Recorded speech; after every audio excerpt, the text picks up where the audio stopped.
Good evening. It is another Halloween edition of the Archer Football College Edition podcast. I see Kate has a little Halloween It's cup my there. it's my Dia de los Muertos. See, I It's a sugar skull.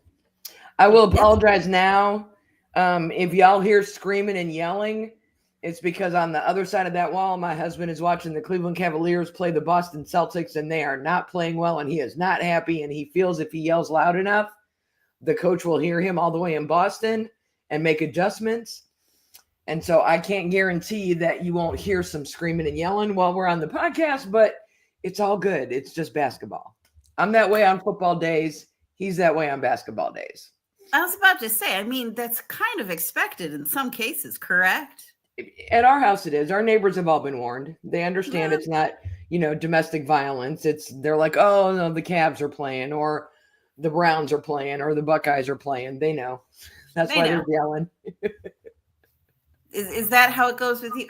Well, Michelle, I'm sure you yell at the screen too, don't you? Michelle, you're muted. She's yelling at Dakota right now. Occasionally, that's one person I don't waste my breath on. So You don't waste your breath on Dakota? Hi, no, Kristen. You we see me at forget. games. That's usually how I am when I'm at home too. Yeah, before we forget, if you're watching us on X, on Twitter, feel free to come on over to YouTube because we have people that are chatting with us in the comments, and we may ask you questions, answer your questions, put your comments on the screen. So head on over to YouTube. Head on over to YouTube because we love the chat, like We Kate do. said, because we love to get your questions and talk with you. And y'all have great questions, and you make me laugh. So there's that. Let's get into it. It's college. First and foremost, this is NFL related, but it's college related too, because Spencer Rattler had such a great college career. So I have to say RIP to his Saints career, Spencer Rattler. One of the things we talked about last night on the NFL show was quarterbacks who really blossomed after their first gig. You look at Baker Mayfield in Tampa. You look at Daniel Jones in Indianapolis. You look at even Sam Darnold with the Vikings last year. I don't know so much this year, but last year, quarterbacks who just needed to find a better fit. And maybe Spencer Rattler is one of those. Maybe, I'm sure he'll be on another roster by the end of the week. And I'm sure whoever picks him up, maybe he'll be on the bench for a little bit, but maybe he will find a team that works better with his talent. So it's not the end of his NFL career. It's just the end of his time in New Orleans. Agreed. Now, big news coming out of college this weekend. Probably the biggest news was that Brian Kelly got fired. I was a fan of that. Brian Kelly has given me the heebie-jeebies ever since Notre Dame, and that poor kid fell. So there's always something with his teams, and it just makes me And LSU has had talent. They've had a lot of talent. And, I think under different coaches or a different coach, I think that this would have been, they would have gone for more championships, I feel. That's my 2 cents. But yeah, just interesting to see him go. I think the loss to Vanderbilt was bad enough. That loss to A&M just put the nail in the coffin. I didn't think they would do it in the middle of the season. I thought they would just wait till the end of the year to get rid of him. Michelle, I think we talked about that last week or the week before, that some of those games, some of the matchups we were watching, coaches were playing for their lives. I feel bad for the players, because when they get rid of a coach, those players can immediately get in the portal and go. Penn State's already had some players leave. There is some talent at LSU. Are they going to try to leave right now, or are they just going to ride out the rest of the season and then hit that portal in the offseason? I don't know that these kids, these young men, are patient enough to wait and see who the next coach is going to be before they decide if they want to stay. Yeah, I've never been a fan of Brian Kelly. I mean, I always referred to him as that mean guy. And I always thought he was just like the meanest coach I've ever seen watching him at Notre Dame. He does nothing but yell. That's all he does He is just yell. looks unhappy. And he didn't do, his Notre Dame years were sort of like his LSU years are gone so far. And he was able to have a longer stay as a head coach there, and and that same type of behavior followed him in LSU, and it wasn't going to be too long. LSU is in the SEC, and they can't be in the middle of the pack. They have to stay at the top of that conference. Notre Dame was independent, so they were working on their own Yeah. time. But this is a different thing with LSU, and they've had so much talent and have done some well, even with coaches that weren't that great.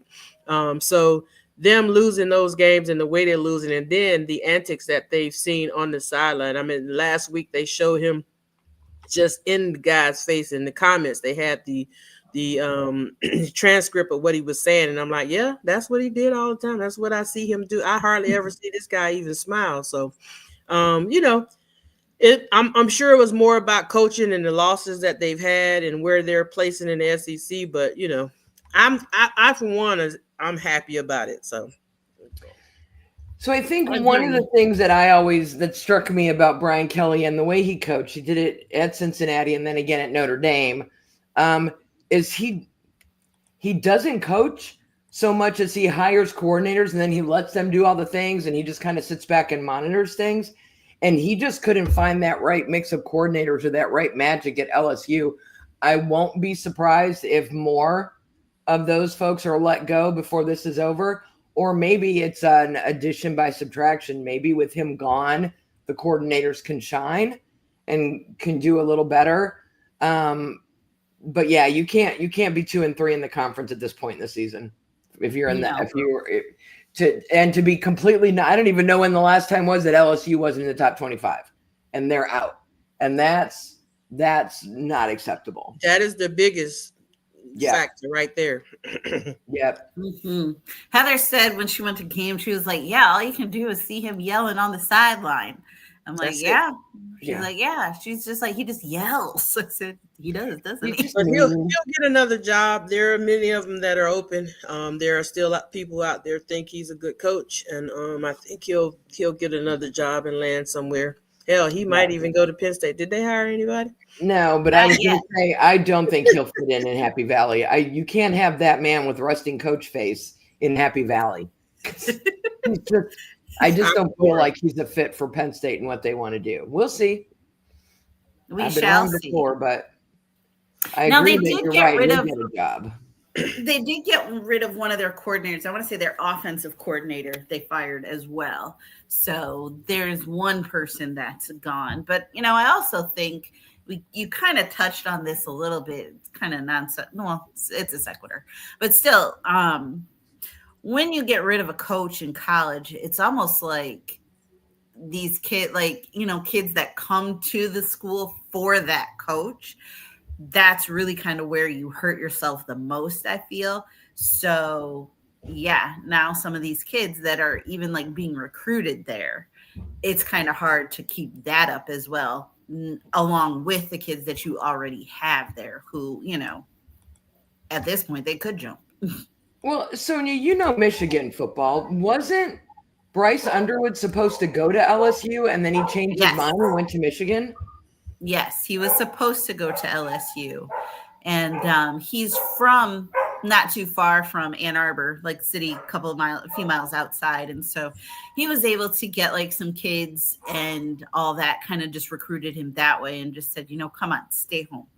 And 1,000%, he probably made the right choice. Has he had a rougher start here? He has, but I also think that had he stayed in LSU or had he gone to LSU, it really would have been a little bit more of a hard time. I don't think that he would have been as universally loved as he is right now in Michigan, even though a lot of people do kind of feel about him. But I still think they like him. They just don't like the way that he's being coached, the way that the plays are being called for him. That's the issue. Yeah. Yeah. And sorry if you can hear my dog in the background. Niles has very strong feelings about this as well. Yeah, he let it be known. He does let it be known. Kristen asks a very good question as always. Where do you think he might be coached next? Would he be better as an offensive or defensive coordinator? I don't think his ego would allow him to be a coordinator. I definitely see him going somewhere, unsure where. Florida still has their coach, correct?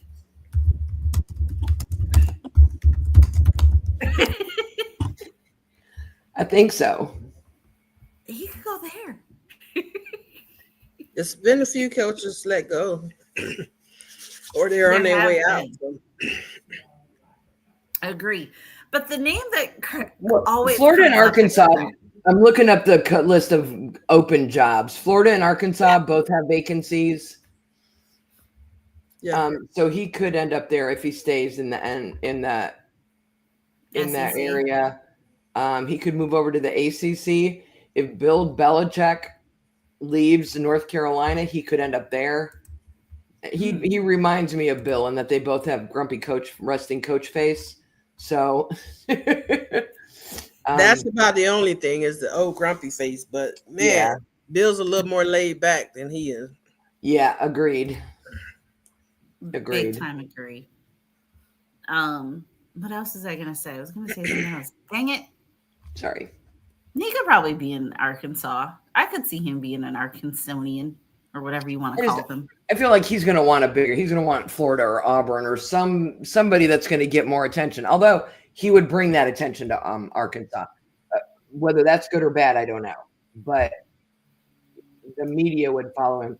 I saw a couple people that thought he might be an analyst, and we're back to Coach Grumpy Face. The last thing I want to do is see or hear that man talk about football on a Saturday. No. If you want me to not watch your broadcast, then you put Brian Kelly in the booth, and you'll be fine. Because I will not. No. Oh goodness.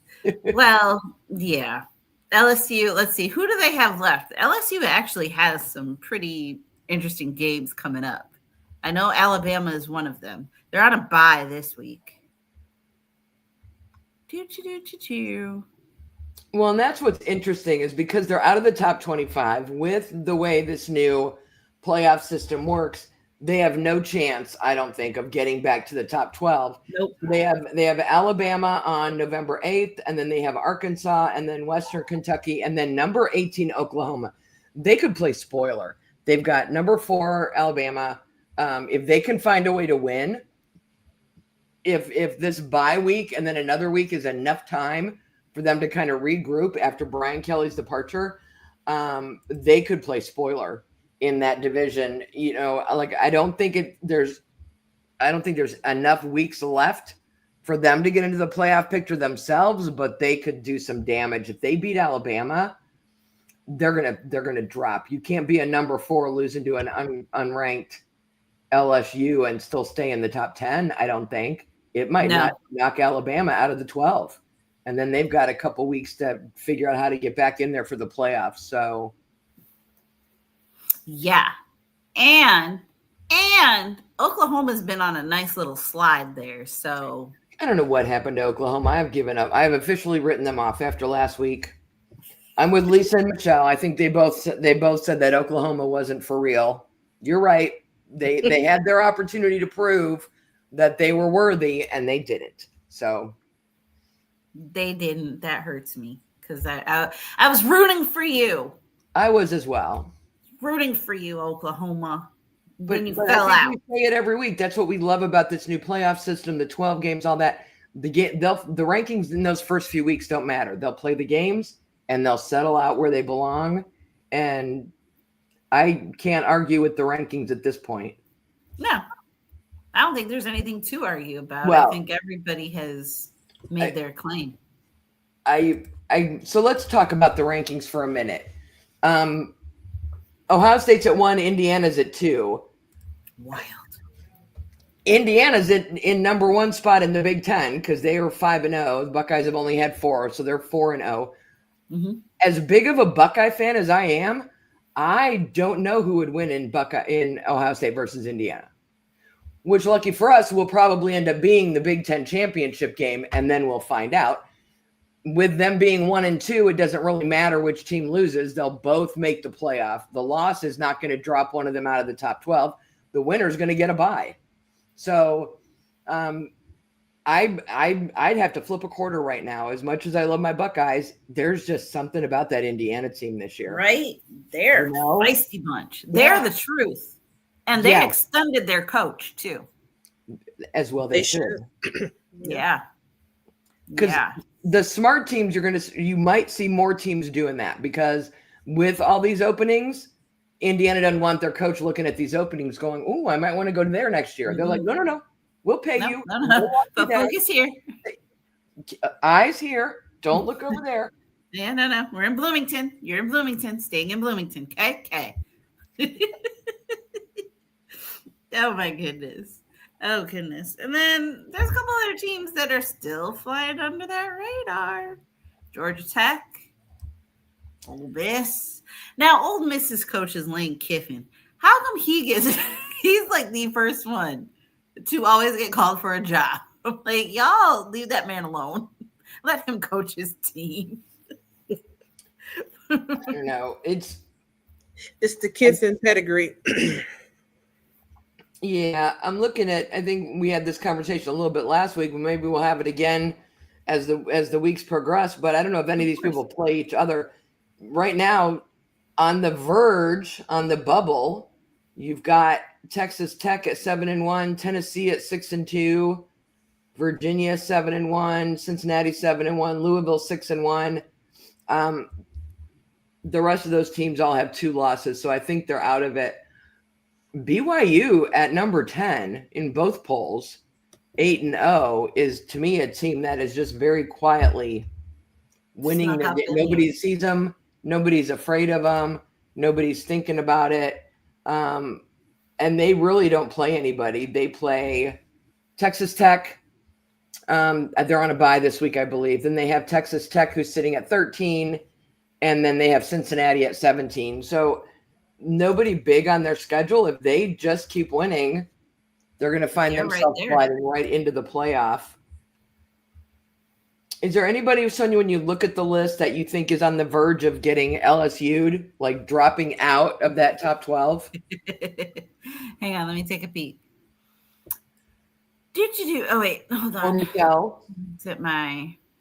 I think Alabama for sure. If they lose to LSU, I don't know that they stay in the top 12. No, not at all. I think it's Alabama. They'll be there.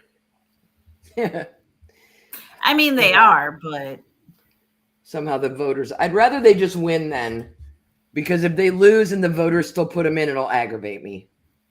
It'll aggravate me too. You know? Very much so.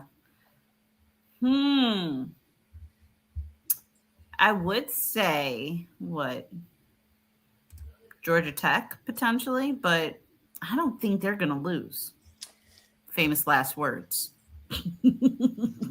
One thing Michelle has to admit, Miami at 10 at 6-1. If they lose another game, I think they drop out. Yep. I don't know how Notre Dame's at 12 at 5-2. Because we talked about that earlier, that they were going to climb out. If they kept winning, they probably were going to climb their way back in just because they're Notre Dame. So, yep. But they also have nobody ranked on the rest of their calendar. They have Boston College this weekend, and then Navy, Pitt, Syracuse, and Stanford. So their schedule, I think, actually hurts them, because even if they win out, there are teams below them. Texas Tech at 7-1, Virginia at 7-1, Louisville at 6-1. If they keep winning, they could just leapfrog above Notre Dame. Yeah. Right? Because they've got some ranked opponents on their schedule.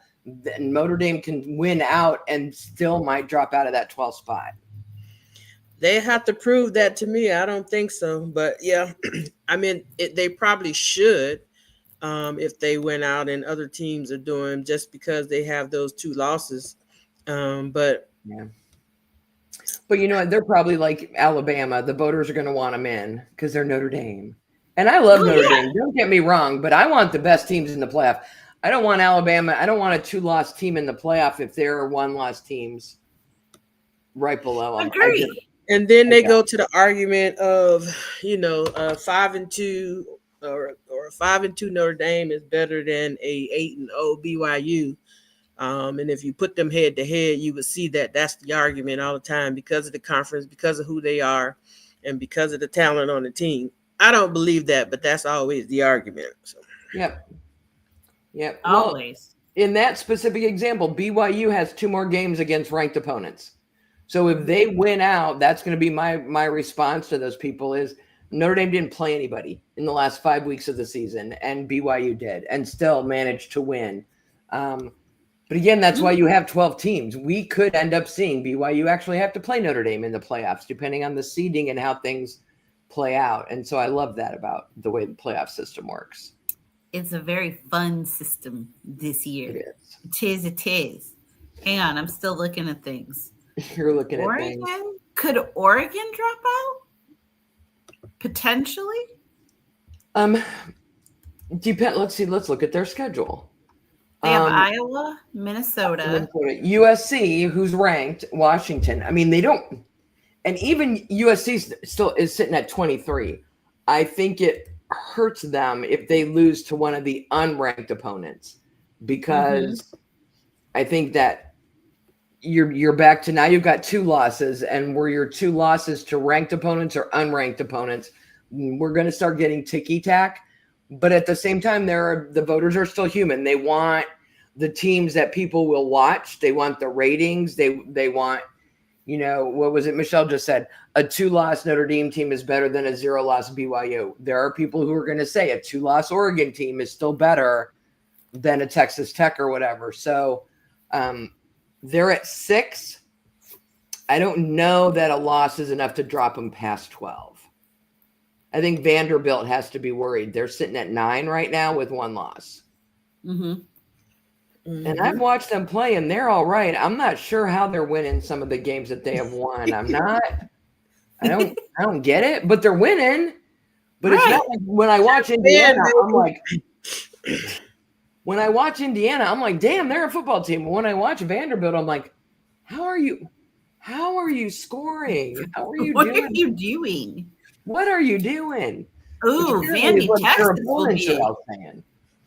They have a great game rooting for them against Ole Miss. First of all, I didn't know they were in Nashville until last week. Okay, I didn't know where they were. I watch college games. It's okay. Don't feel bad at all. Your name should have something to do with the city or state that you're in. That's all I'm saying. Agree. How else am I? Rutgers. What does that even mean? Oh, it's New Jersey. Well, that's why I didn't know where it was.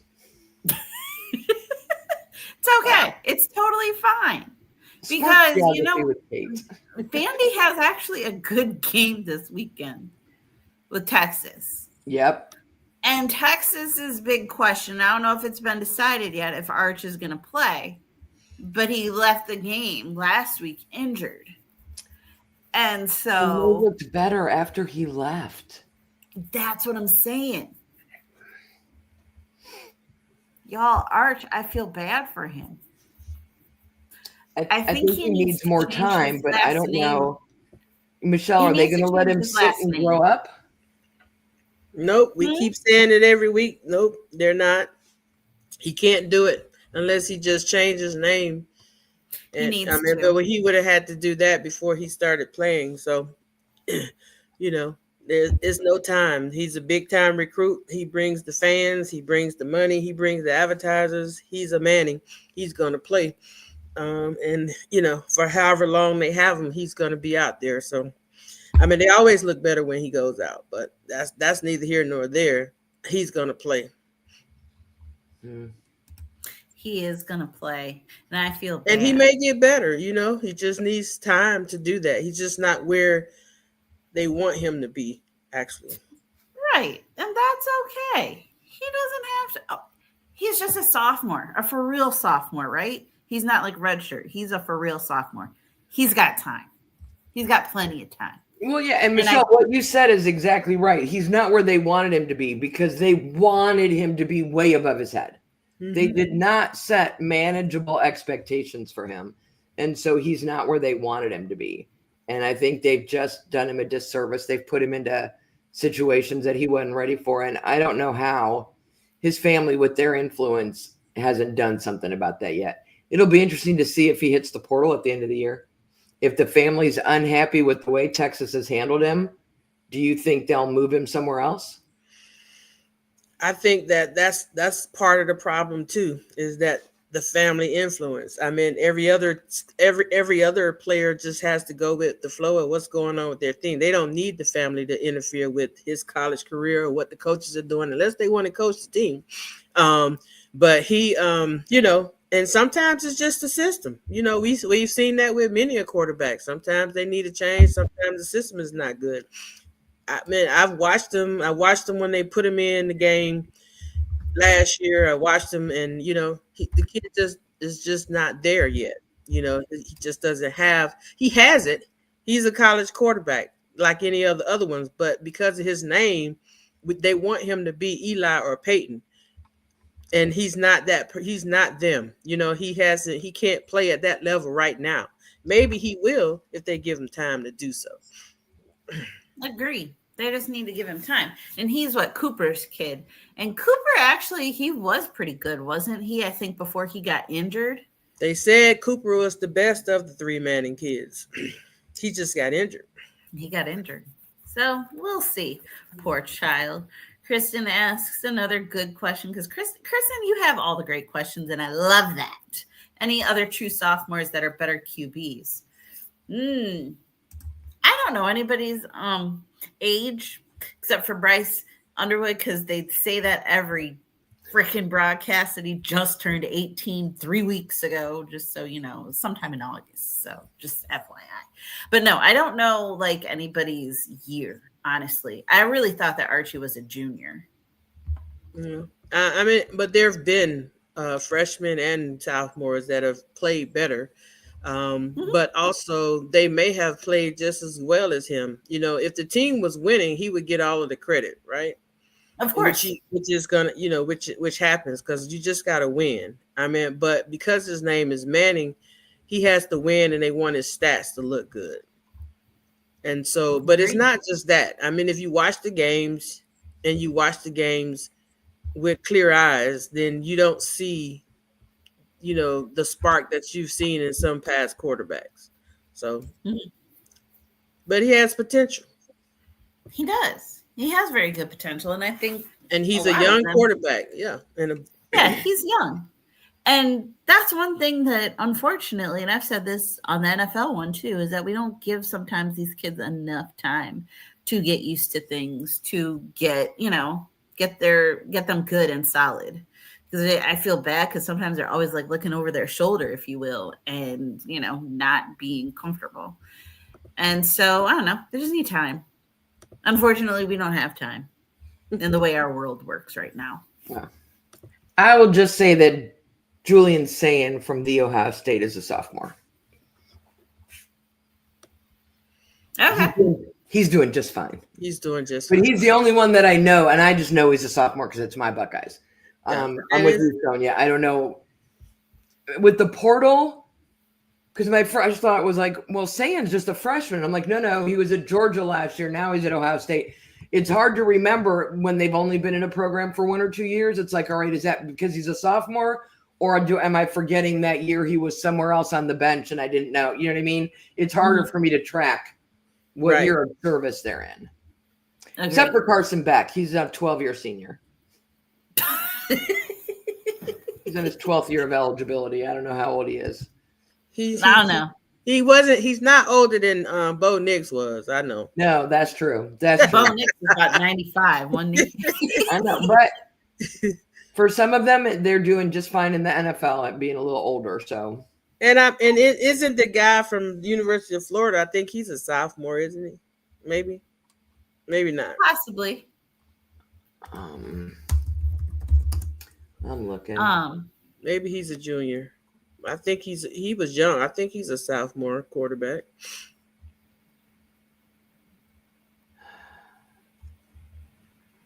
It's not easy to find. Yeah, you know. Yep. Anyway. Yeah. What was I gonna say? Y'all get any Heisman candidates? That's one thing I think this year that I haven't really been too abreast on. Like, usually it's like, oh, this person's chewing for the Heisman, gonna be a Heisman candidate. I haven't really heard too much talk about it this year. Or am I just kind of, yeah. Well, I think you got to start with whether I like it or not. Fernando Mendoza, who's the quarterback at Indiana, is having a fabulous season. Like nobody knows who he is because nobody's really, even at number 2, nobody's really paying attention to them. Mhm. But they're really good. I got to watch Diego Pavia from Vanderbilt last week, Saturday. Really paid attention to his game, and he's having a nice season as well. They'll probably throw up Gunnar Stockton from Georgia because it's always quarterbacks. But Yeah, it's going to be a quarterback this year. There's a couple running backs. Jeremiah Love at Notre Dame, and Missouri's got one. Hardy, I think. That's my favorite. Love at Notre Dame. That kid, man, he's a beast. Yeah, he's got a lot of gifts and a lot of talent. They have some quarterback issues in Notre Dame. I blame that for the 2 losses, but it ain't their running game. Their running game is on fire, and he exactly. Can catch too. Their running game is a running back who can also catch. I'm a happy girl, but the running back situation there, stout, very good. Love that for them. I think the problem is, and we're going to see when it comes to the draft as well, is there isn't those 1 or 2 guys that everyone's like, oh, this is it. These are the guys. There's not as many quarterbacks as are having a good season. I'm not hearing anybody talking about quarterbacks in the draft yet. And in Cleveland, we love to talk about drafts and the quarterbacks. And it just feels like this in the year that you want that number 1 pick if you need a quarterback. I could be wrong. No, bring it out in Tennessee, but because the early favorites haven't panned out, as the season goes, so has their play, and again, I think you probably will see a lot of that because these kids change teams so much. So, and then new systems, new coaching staff, it's difficult to keep up with them, and it's difficult for them to get their footing in all these different teams and changes and things and so forth. So. Yeah, that is true.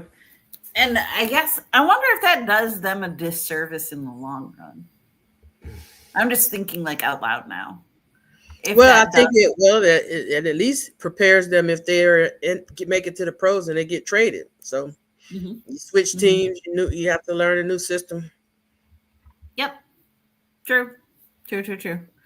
I agree. That does I think kind of help. It does. Because yes, new coach, new people, new system, all that. Being new environment, everything. Yep.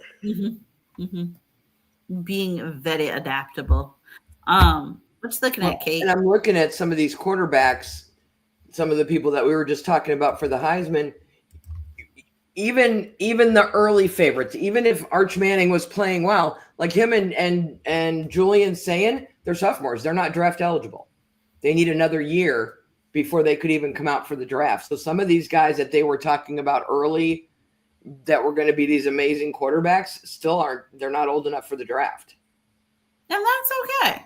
Give them time. That's perfectly fine, but I'll take Jeremiah Love at number 1. I don't care.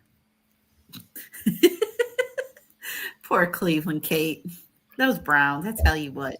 It's just coffee. It is just coffee. And what?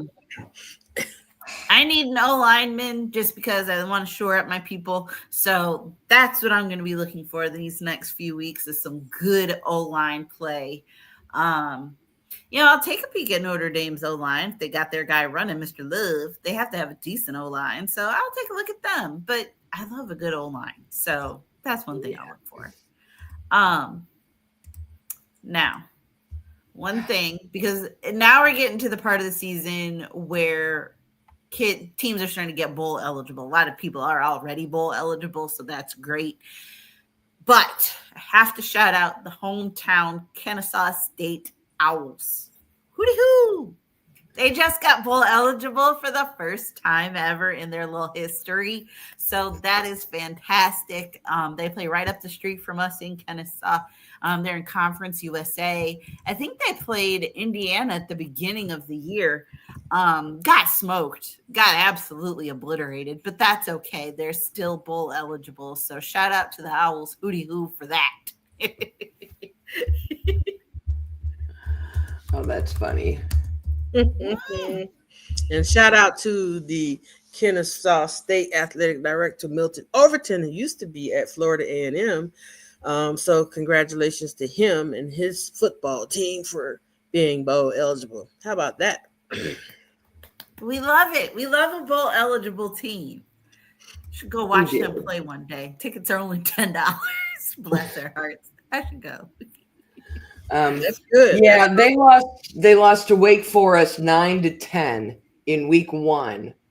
And then they kind of got stomped by Indiana in week 2, but they have won every game since then. Good for them. They are playing really well. Good for them. See, that's another team that you can find like some day 2, day 3 draft picks on there. And as a matter of fact, I know they picked out at least one kid got drafted last year, I think. So I mean, they're an up and coming team, up and coming program. So it'll be fun to kind of keep an eye on them. That's what I say.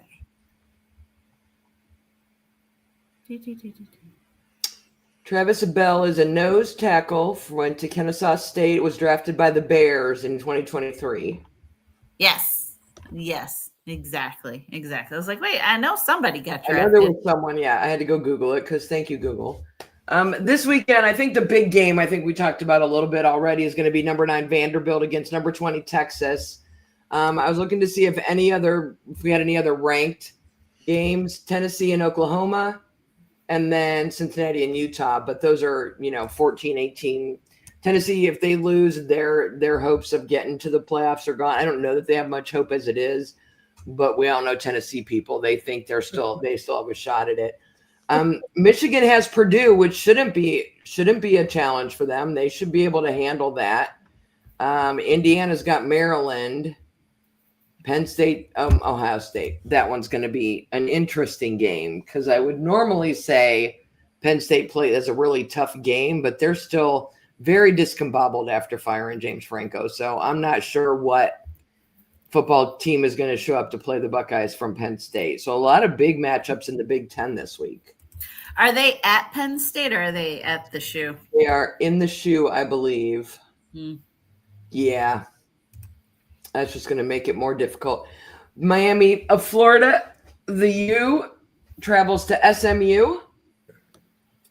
I don't think Michelle's real worried about that one. Oh, yeah, I'm worried about all of these games because, like I told you, this is where they fall. Georgia is at Florida. Notre Dame has Boston College. That'll be a snooze fest. Georgia Tech and North Carolina State. Oh, that'll be a good one. I think that'll be a good one. And then USC, Nebraska.